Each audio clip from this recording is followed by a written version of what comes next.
Welcome everyone to the Data and Product Identification Masterclass. Thanks for joining us today. My name is Jess. I'm a consultant at Turner & Townsend, and today we're joined by my colleague Dan, who is also a consultant here at T&T. So this is a social housing retrofit accelerator event, which is a fully funded event by the Department of Energy Security and Net Zero, delivered by ourselves, Turner & Townsend. We'll have a relatively short presentation. So with that, I'll pass over to you, Dan, to kick off. Yeah, thanks. So just to outline then a couple of the sort of the aims of today's session, we're just going to have a little look at effectively just understanding data. Why is it important for your your retrofit strategies and your SHDF applications? What data do you need to kind of prepare for this kind of work? Where do you find that data? How might you overcome some key data issues that you might encounter, or that you probably will encounter, to be honest.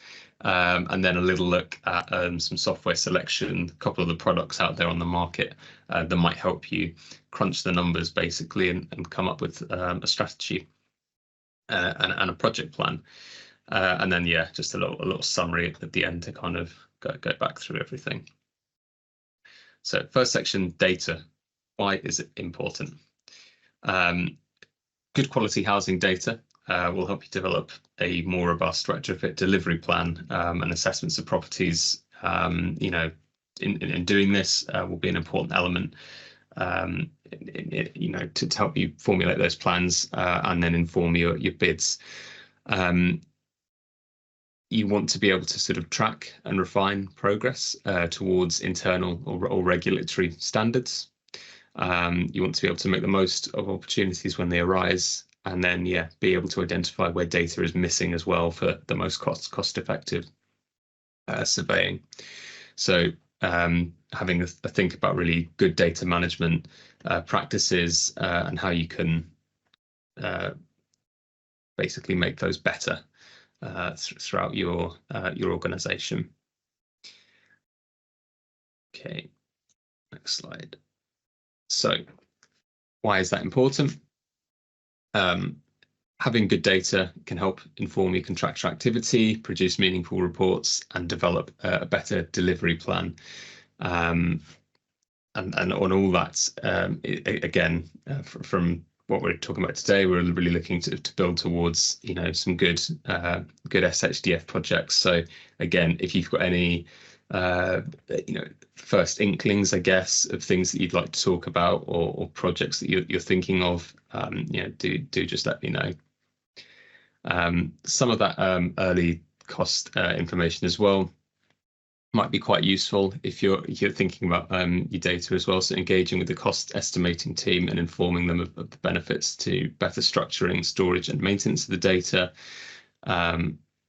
And identifying and understanding the technical requirements for each property. So all of those things to do with cost, understanding your technical building stock, and who's responsible for what, that kind of information is all critical to understand initially to be able to produce these plans, and being able not just to do it for one-off bid responses or one-off projects, but in order to lay the foundations for what should be, a really long-term project and an ongoing strategy, in the same way that you would,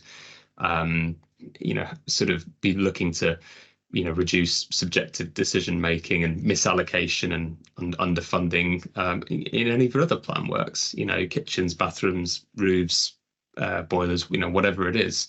That's kind of how we want to be thinking about how we manage this type of stuff, and that's very much, I think, the one of the key themes that DESNZ have kind of wanted to, I guess, push through us through some of this. We really want to be able to develop a mature data capability, mature being the operative word there.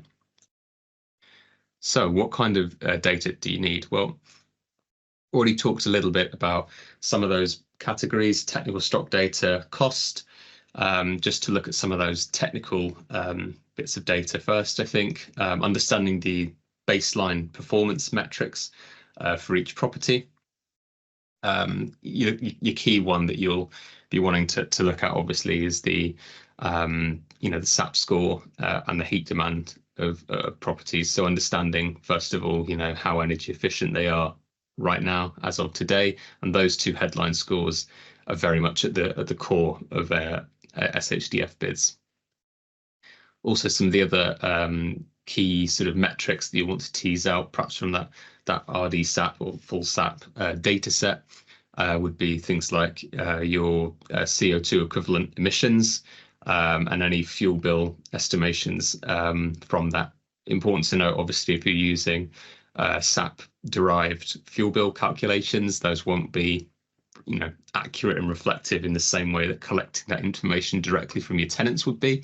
But it does allow for a bit of sort of an apples to apples comparison, as it were, between, okay, we started here, the fuel bill in SAP is at X. If we do these things to it, then the SAP fuel bill, hopefully it's down here, and we can see, okay, no matter what the market fluctuations and the price of energy happens, we know that objectively the bills should be lower after we've done these works than what they would otherwise have been. So being able to understand that, those top 4 bullet points there, pretty important, I think, for your retrofit plans. The last point on there, I think, is particularly there's a bit of a can of worms, that stock attribute profiling. So there's many things that you could put into that. Just a few suggestions there. So the age of your stock, the wall construction type, levels of loft insulation.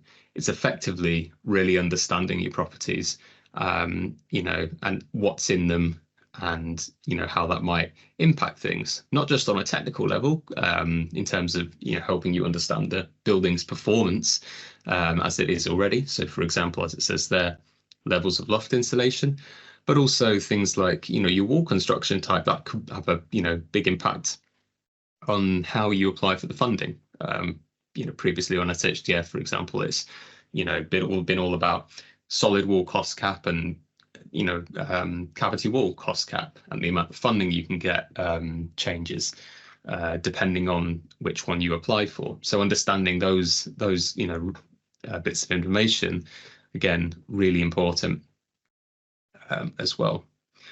Worth saying as well that on SHDF as well, previously, the heat demand has been not a hard target necessarily, like the requirement that you come out with a SAP score of 69 or above, so an EPC band C. It's been sort of a soft target, but it's there to guide you a little bit towards, if you address that, then you'll be necessarily employing a fabric first methodology, which is the kind of strategy that designers really want to see achieved through SHDF, because it then makes decarbonising the heat of a property, the heating system, a lot less strenuous for tenants, particularly thinking here of air source heat pumps, for example. So just to kind of expand, I guess, a little bit on that last bullet point around some of those key categories of the data that you want to understand when you're planning your retrofits. Ideal scenario, you'd have complete RD SAP data, so about 120 data fields or something, I think there is in RD SAP. Ideally you'd have all of those and up to date, but that's probably a bit of a fantasy, I think, for most properties, for most organizations at any given time. The key ones, however, that we think you should be focusing on are sort of this list here. So property type, construction age, the detachment status, whether it's mid-terrace, detached, and if it's a flat, is it top, middle, or ground floor? The floor area of the property, very important for working out things to do with space heat demand figures. The wall construction type, as I've said, very important for thinking about, is it solid wall cost cap, is it cavity wall? That's been very important previously on SHDF.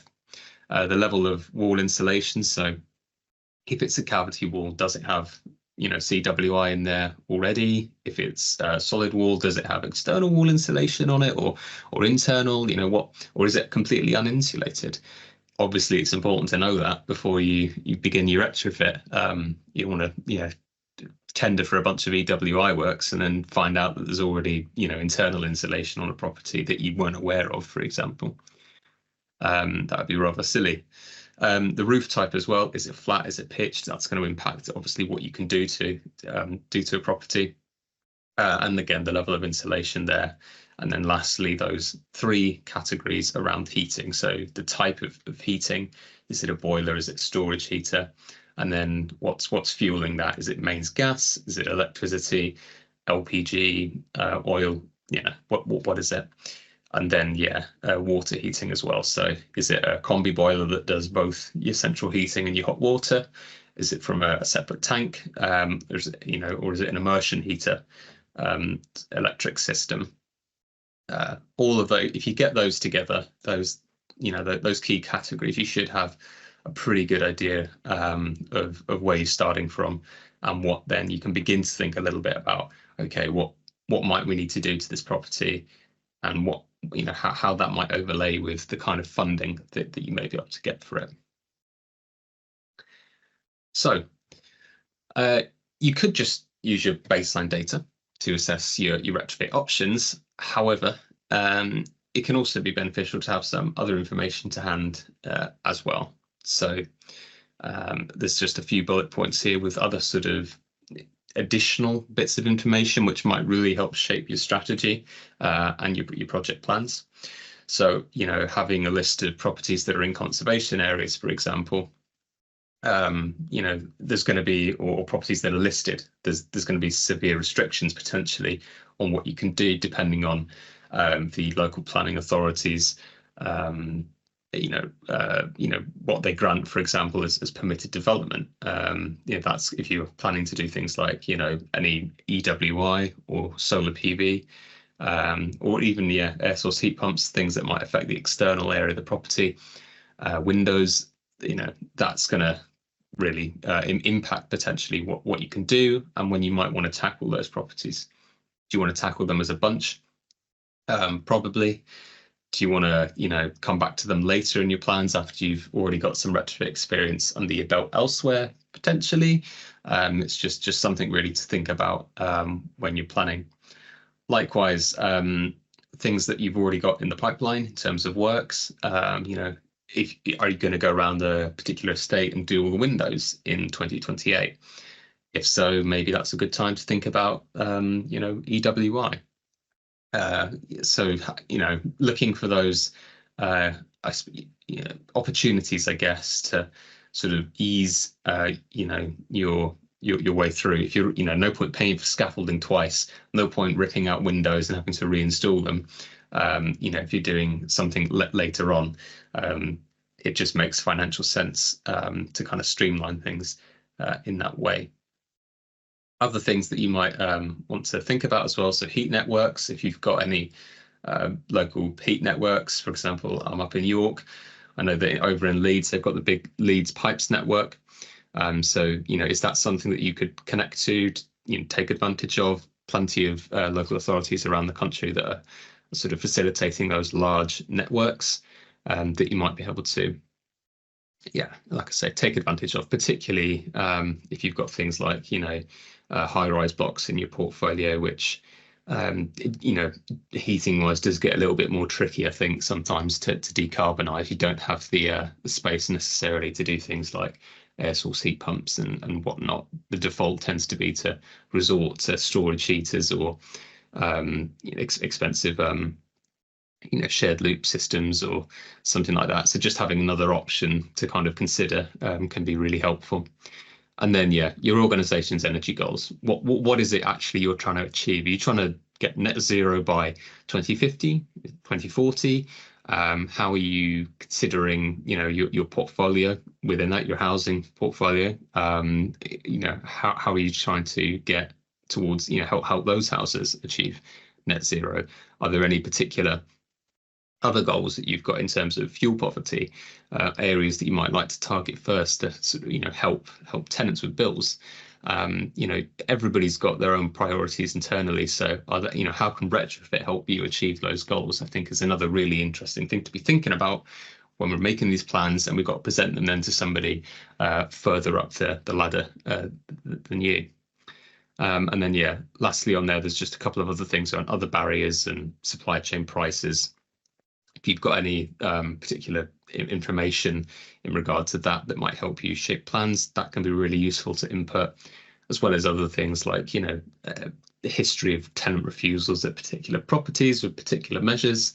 Are there any technical restrictions? So, narrow cavities in cavity wall or rubble-filled cavities for cavity wall, that kind of thing. And any access issues as well, which is particularly pertinent. I think if you're doing, things like, internal or external wall insulation where, you might be eating up valuable internal or external space around a property, which could be particularly problematic for getting a wheelie bin out or allowing somebody who uses a wheelchair to access their property effectively. So as well as all of that baseline data that we talked about previously, all these other little fiddly bits are things to consider and that will shape your retrofit plans, which is why there's kind of no one size fits all approach. Everything has to be considered. So where do you find this data? Well, in addition to sort of the obvious, I think, being probably the 4 sort of sets on there. There could also be other non-conventional sources, but we'll kind of, I think, get onto that, I think, in the next slide. So extracts from your asset management system, brilliant for understanding, or hopefully brilliant for understanding, whether or not a property has solid walls or cavity walls, or it's an interesting non-traditional construction type. You might have commissioned a bunch of stock condition surveys recently that might flag particular issues for you to do with the property, or other aspects of its built form. And then also things like gas safety certificates can be really useful for understanding, okay, well, the EPC says that it should have this type of heating system, but I've got a gas safety certificate from last year, so clearly it's not an electrified heating system. Those kind of things can be quite useful to understand and to check against other sources of data, which is something that we'll, I think, talk about in a few slides' time when we look at how to overcome data issues. And then I suppose that the entry level piece of data, the essential but flawed foundation of most people's plans is the energy performance certificate, which should have some basic construction type information on it, as well as that key, all important SAP score and EPC banding that is drawn from that to help you understand at a glance how efficient the property is, and perhaps even a little bit of an indication as to the kinds of works that you can do to it. However, they shouldn't be relied upon solely to do that. So some of those other less conventional data sources that I was just sort of hinting at there, I've got a few bullet points here to just sort of suggest a few options. So spreadsheets with data not in an asset management system. So for example, maybe somebody 5 years ago commissioned I don't know, like a solar PV suitability survey to kind of assess which homes had the best potential or were best placed, I suppose, to get the most energy and benefit the most from solar panel installations. That might be a really important piece of context for your plans, and might shape the kinds, whether you do an estate with a particular measures all at once, or if you come back to it later, or if you just might be something useful for you to consider and balance and help you think about your priorities. Likewise, non-digitalized sources of information. If you're trying to find out, when I worked at Cardiff Council, for example, there was a particular block of flats which was originally a Cornish PRC type construction. So it was 3-story flats with a mansard roof at the top. And it was originally, as I say, precast reinforced concrete. but in 2001 it had undergone a deep retrofit to kind of effectively replace the entire, the walls and turn it into what was cavity walls insulated with phenolic board. There wasn't really any digitized information for whatever reason on that, but and as that fourth bullet point suggests, knowledgeable colleagues, I was able to speak to somebody who'd been at the council since like 1988 or something and had a paper archive somewhere with the schedule of works that was, put together for that particular project 20 years ago. So, knowing, what's available on your systems is important, and crucially not knowing what isn't available on them. And if it isn't available, who might be able to help you answer that question, and do they have any, golden documents from 20 years ago that would help sort of give you a really important piece of the story of that property.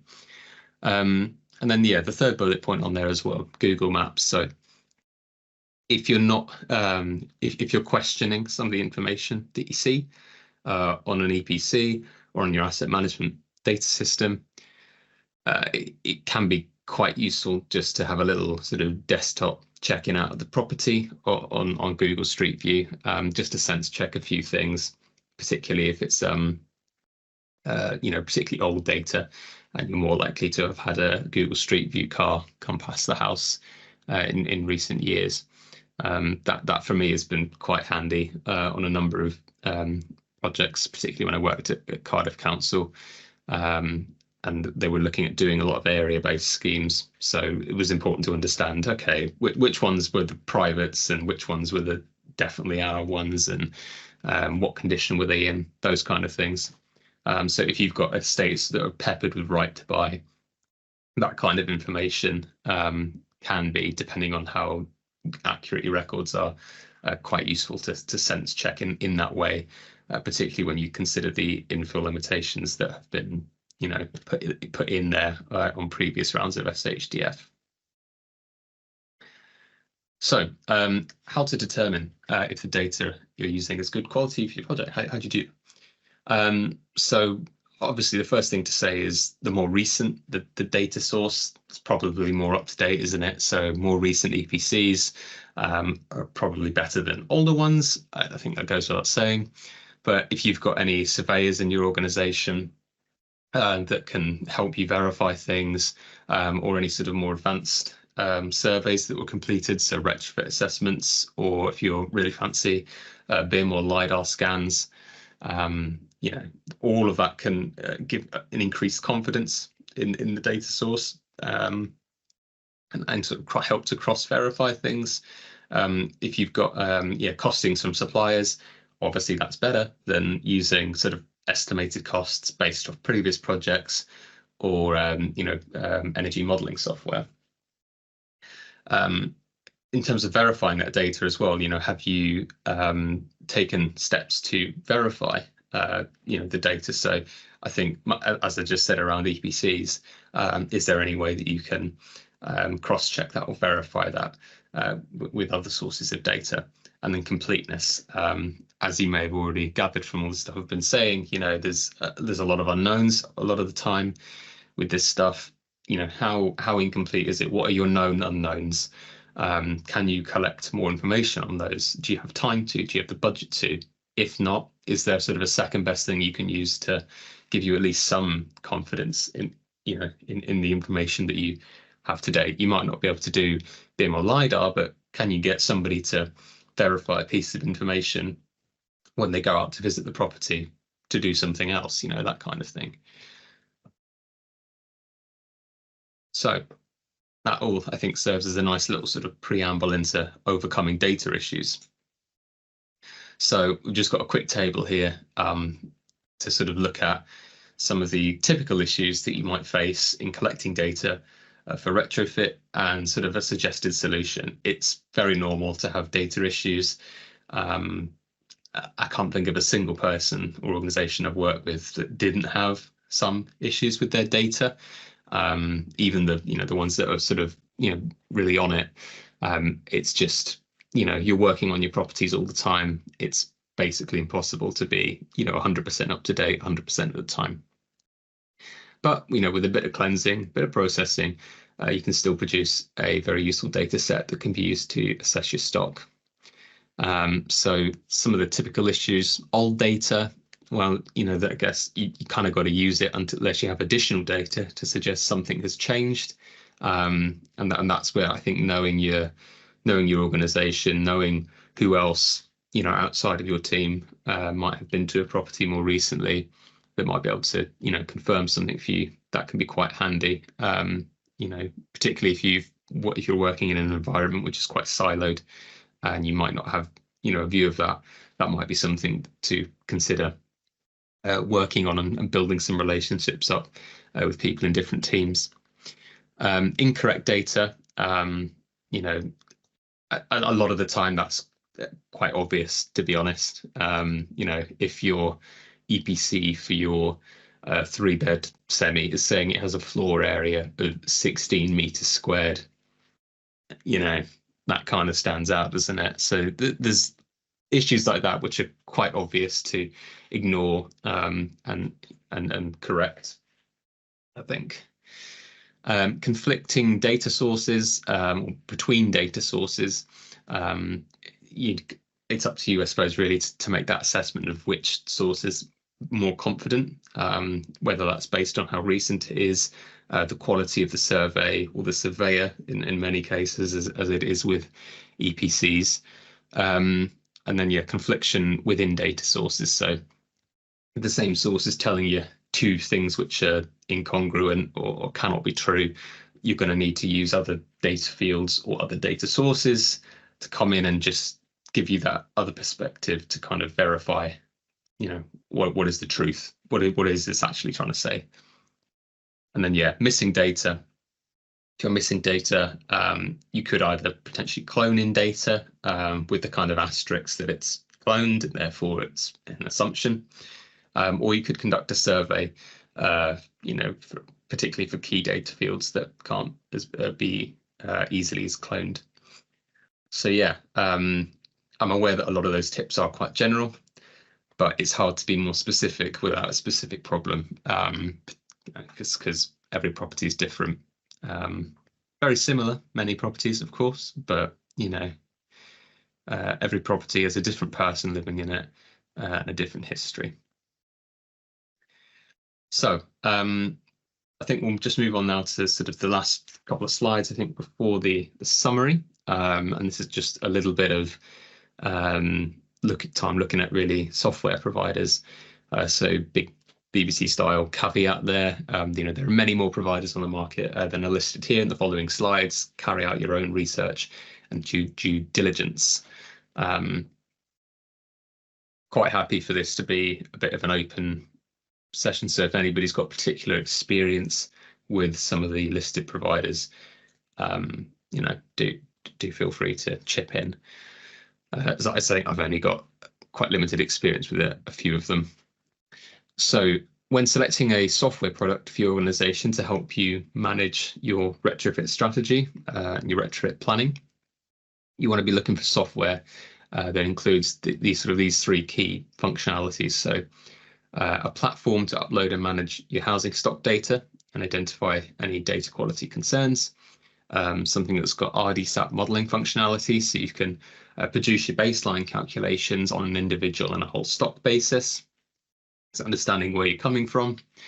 And then a facility for modeling energy efficiency investments, which allows you to set targets and estimate the cost to retrofit. So effectively, a piece of software that takes all the data in, says, this is kind of good. This data, I'm not so sure about that. This is where you are now, though, we think. And if you do and it lets you sort of pick and choose and say, okay, well, if we do that, and that to it, this is how those baseline metrics change. And then we can compare that against our goals as an organization. So where are you now? Where do you want to be? And hopefully it tells you how to get there. That's kind of the, in a nutshell, version of what we're looking for here. So every energy analytic software's that's on the market, it offers different functionalities. They kind of all offer these three things, but there'll be little nuances to some of them, and perhaps quality of life features, depending on the one that you choose. they're also their subscription, the subscription models for them do differ as well. So some subscription models, if you're a larger provider, might be much better for you, because it might be just a sort of a blank cost of, I don't know, X amount of pounds for stock, above this size, this many homes.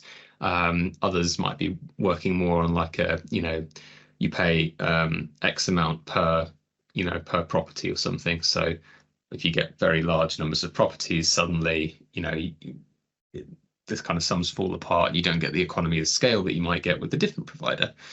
Again, it's kind of why it's important to do a bit of shopping around, and just kind of finding out really what works best for you. So some of the key examples that we've just pulled from the tops of our heads here. We've got Elmhurst Energy do Streamline, Parity Projects do Portfolio, and also if you're a local authority on the call, they also do Pathways, which is quite useful for area-based and private sector retrofit. BRE Group do HSDC, IRT do DREAM, EST do they've got their home analytics software. Sava have Intelligent Energy, which I think also has capability to sort of plug in with other asset management software they do, like Keystone and stuff. And then Energy Audit Company do Uno as well. If anybody has any particular experience or questions around that particular software, or any of those particular softwares, sorry, happy to have a chat now. I've only really got much experience with Portfolio and a little bit of DREAM and Intelligent Energy, but I know Jess on the calls, I think looked into home analytics as well when she was working at another organization. So between us, we've got a little bit of an idea of sort of what a lot of these do. Yeah. Could you talk a little bit more about Portfolio, please, with Parity? Yeah. That'd be great. Was there any particular questions you had about Portfolio? More so that it's able to do quite a lot more than some of the others mentioned there, in my experience. And I feel that it can take you from the beginning all the way through to the end, where some of them are very segmented. Yeah. Could you just elaborate a bit, please, on your experience, really? Yeah. So on my experience, so the three that I've used, and I have used Portfolio a lot more than I have DREAM and Intelligent Energy. Those three to me seem quite, you wouldn't be shortchanged if you picked out any of those in terms of being able to look at your baseline data, upload it, model outcomes, and play around with adding different measures to properties and crunching numbers. And I know I quite like the some of the UI, the user interface for things like Intelligent Energy. It's quite polished, as you'd expect from a big company. I think Portfolio is, if you like to get into the weeds of things, I think Portfolio is really good. It can do all those things, and the more you want it to do, I think the more you can kind of get lost in its many Power BI dashboards. So it's got like the headline pages for things and stuff. But if you wanted to have a look at a particular metric in a particular way, and have a conversation around, can I get this to do this for me? How does that work? The contact they give you there, for Portfolios is normally, a big data nerd that's more than happy to help you kind of think about, how you can achieve things. So my experience with Portfolio has been overwhelmingly positive, to be honest. And they're always keen to be adding new features and stuff as well. So, there's features I've not used on it before, but I'm looking to sort of incorporate things like, I think there's like a planned works program feature of Portfolio, which lets you put in, your planned works programs basically for the next however many years, so that it can sort of incorporate the costs of, for example, if you're installing gas boilers, I don't know, up until like 2030 or something, and you've got plans to do that, to this property, that property, and this property, then it will incorporate the cost of doing that into the sort of modeled outcomes for properties. I think I haven't used it yet. I'm kind of looking into it, but there's lots of things like that. I think that you can get into with Portfolio. It's got, I think it's probably I haven't got any stats for this, but I think anecdotally it's probably the most commonly used software product that I've come across amongst housing providers. I think it is quite established. And I think you can see that in their sort of range of services. But yeah, they also offer, and again, I think this is probably the case for DREAM and Intelligent Energy, for example, as well. But you do get like, I think, like basically 8 hours of free consultancy or something a year with your Portfolio license. So basically you can just ring up the people there and ask them, hey, can you help me set this scenario up, or is this possible? Can you do this? And the answer is usually, yeah, we can. And they can normally do it a lot quicker than you because they do it every day. So that's quite a handy feature with Portfolio that apparently people don't tend to utilize as much. But yeah, there's, like I say, a bunch of these. I think there is. I'm pretty sure DREAM and Intelligent Energy offer something similar. But I've just had much less experience personally with them. But yeah, Portfolio more than capable of doing all the basics and more. It's kind of as if you really want to get heavy into the the intricacies of it. I think it's a tool that probably does reward that. It's quite a nerdy one. It can be quite a nerdy one, I think, Portfolio. But yeah, it's to use at a basic level. I think it's quite straightforward. Is there anything else in terms of Portfolio or any of these other ones that people wanted to ask? Well, only in so much as the point you raise is very relevant, because sometimes it can be a bit overwhelming and people do get caught in the weeds, and then you lose sight of the simplicity of collecting the data that you need for a first phase of retrofit. So I guess they're all developing at different stages, aren't they? Yeah, I think that's the thing. Like they'll always, all of these offer you, I think, the ability to, if you ring them up and say, can we have a little look at it? They'll be quite prepared to give you get an hour in the diary and, show you around a bit, give you the full sales pitch.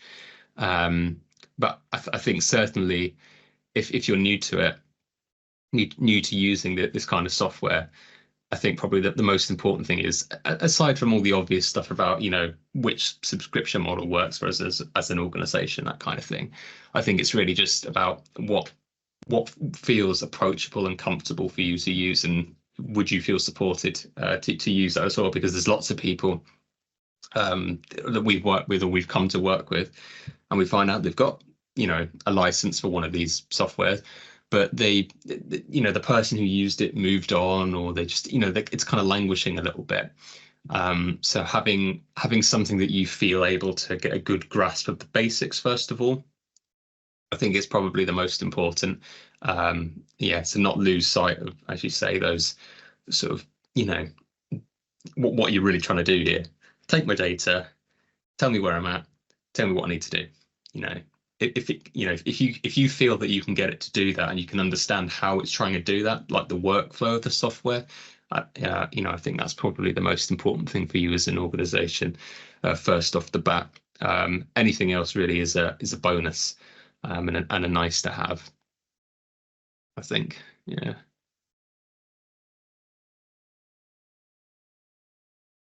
Cool. So I think now I'll move on to, I think, the summary slide, which sort of just a summary, effectively, I think, of the kind of methodology or the way that we would think about coming up with those retrofit strategies, and how you manage the data associated with that. So I won't talk you through in detail. I think it is quite self-explanatory, this, but basically it's sort of saying that you want to go through these stages of auditing your data, QAing it, and then working out what you want to do with it.